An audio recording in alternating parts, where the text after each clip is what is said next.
Outlife sin límites. La ciencia y el arte de la longevidad. Dr. Peter Attia. Capítulo 7. El corazón. Página 165.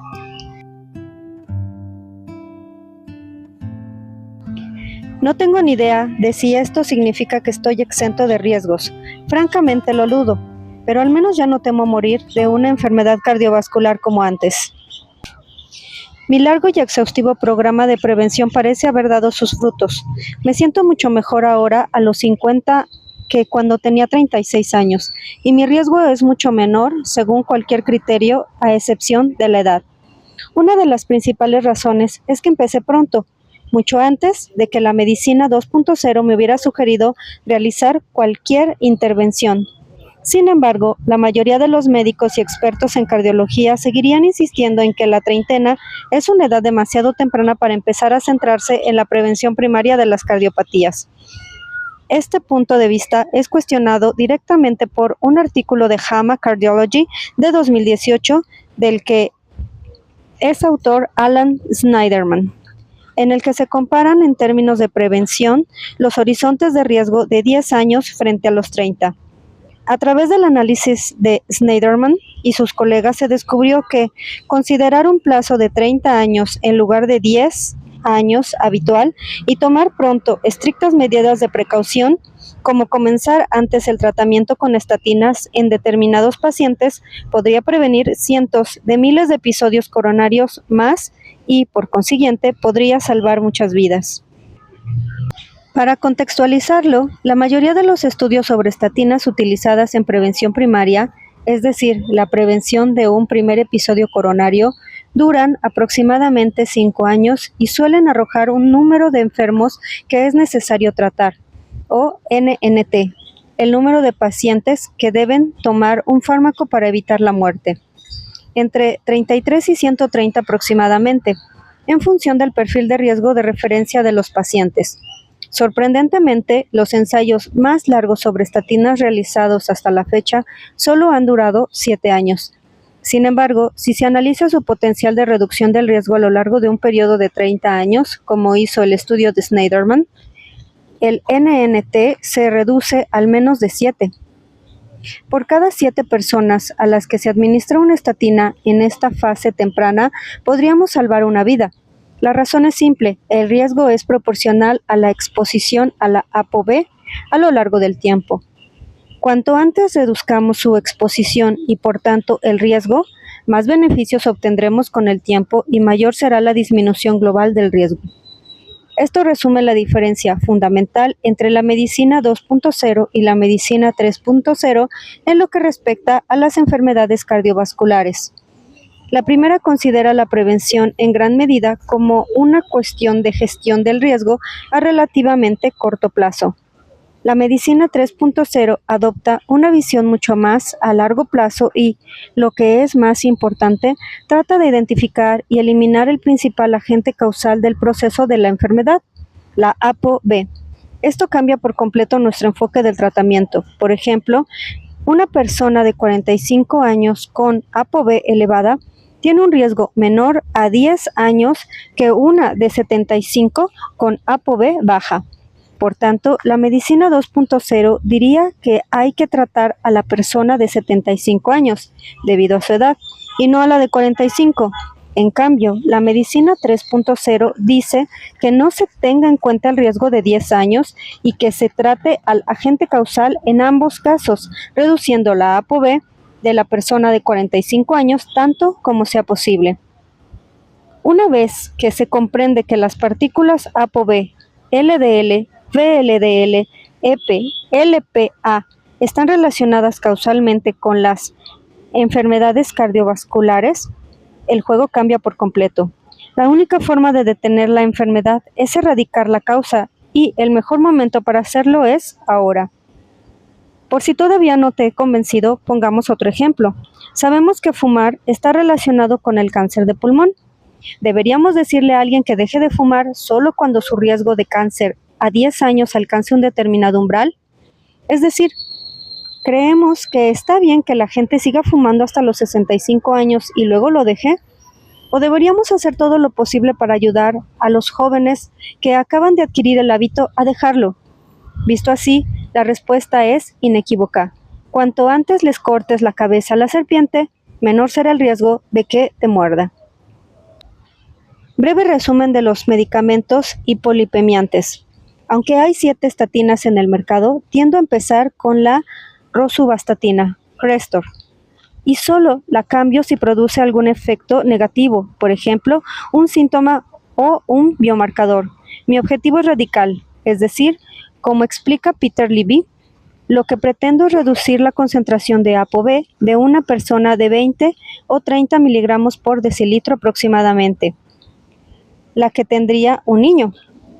Para las personas que no pueden tolerar las estatinas, me gusta utilizar un principio activo más novedoso, llamado ácido bempedoico, Nilemdo Nexletol en Estados Unidos, que actúa sobre una vía diferente para lograr casi el mismo fin, la inhibición de la síntesis de colesterol como una forma de obligar al hígado a aumentar el RLDL, receptor de lipoproteínas de baja densidad, y por lo tanto el aclaramiento de las LDL.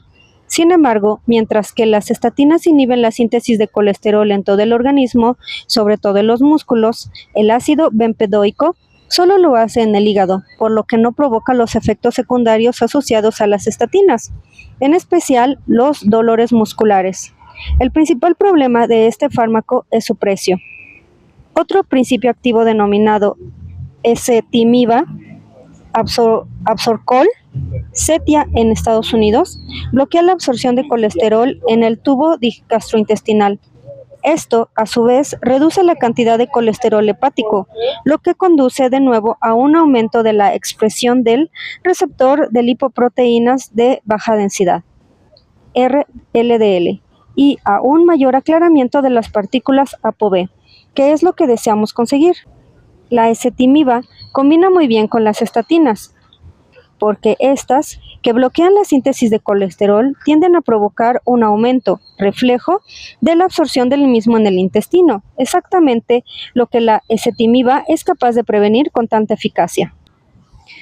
Los receptores de LDL pueden ser regulados por una clase de fármacos que ya hemos mencionado, los conocidos como inhibidores de la PCSK9, que atacan una proteína denominada PCSK9 que degrada los receptores de LDL. Esto aumenta la semivida de los receptores, mejorando así la capacidad del hígado para eliminar la ApoB. Como monoterapia, tienen aproximadamente la misma potencia reductora de la ApoB o del CLDL que las estatinas a dosis altas, pero su uso más habitual es como complemento de las estatinas, siendo la combinación de estatinas más inhibidores de la PCSK9 la herramienta farmacológica más potente que tenemos contra las ApoB. Por desgracia, las estatinas no reducen la LPA, pero los inhibidores de la PCSK9 sí lo hacen. En la mayoría de los pacientes, aproximadamente un 30%. Los triglicéridos también contribuyen a la carga de partículas ApoB, pues se transportan en gran parte en las VLDL, lipoproteínas de muy baja densidad. Nuestras intervenciones a través de la alimentación se dirigen a reducir los triglicéridos, pero en los casos en que los cambios nutricionales son insuficientes o cuando la genética hace inútiles este tipo de intervenciones, los fibratos son el fármaco de elección. El ácido etil-eicopentaenoico, Vascepa en Estados Unidos, no comercializado en España, un principio activo derivado del aceite de pescado y compuesto por 4 gramos de ácido eicosapentaenoico, EPA, de calidad farmacéutica, también cuenta con la aprobación de la FDA, Food and Drug Administration, para reducir las LDL, lipoproteínas de baja densidad, en pacientes con altas concentraciones de triglicéridos. Capítulo 8.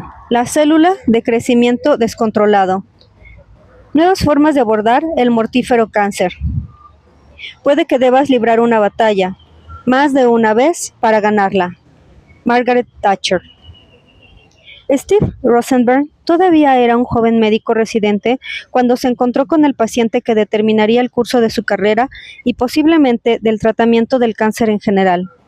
En 1968 fue asignado temporalmente a un hospital de veteranos de Massachusetts al que acudió un varón de unos 60 años que requería una operación de vesícula relativamente sencilla. Aquel hombre, que se llamaba James D'Angelo, presentaba una gran cicatriz en el abdomen que, según manifestó, se debía a una operación previa en la que le habían extirpado un tumor de estómago. También explicó que tenía tumores metastásicos que se habían diseminado al hígado, pero que los cirujanos no habían tocado.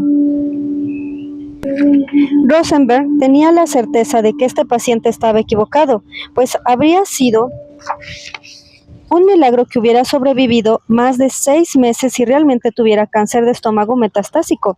Sin embargo, según los registros hospitalarios de D'Angelo, eso era exactamente lo que había ocurrido. 12 años atrás había ingresado en el mismo hospital con los síntomas de malestar general y cansancio. En aquel momento, según su historia clínica, bebía 3 o 4 botellas de whisky a la semana y fumaba 1 o 2 paquetes de cigarrillos al día. Los cirujanos descubrieron un tumor del tamaño de un puño en el estómago y otros tumores metastásicos más pequeños en el hígado. Le extirparon el tumor gástrico junto con la mitad del estómago, pero dejaron los tumores hepáticos, pues consideraron que era demasiado arriesgado extirparlos todos a la vez. Después, le cosieron y lo enviaron a casa a morir, cosa que obviamente no había sucedido. Rosenberg accedió a realizar la operación de vesícula y, durante la intervención, decidió echar un vistazo al abdomen de D'Angelo. Palpó detrás del hígado, moviéndose con cautela por debajo de los blandos lóbulos morados, esperando encontrar bultos de tumores residuales, que tienen un tacto inconfundible, duro y redondo, casi alienígena, pero no encontró ni rastro de ellos. Este hombre había tenido un cáncer agresivo e incurable que teóricamente debería haberle provocado la muerte rápida, escribió Rosenberg en su libro The Transformed Cell, publicado en 1992. Su enfermedad no había recibido tratamiento alguno, ni por nuestra parte, ni por parte de ningún otro médico, y se había curado.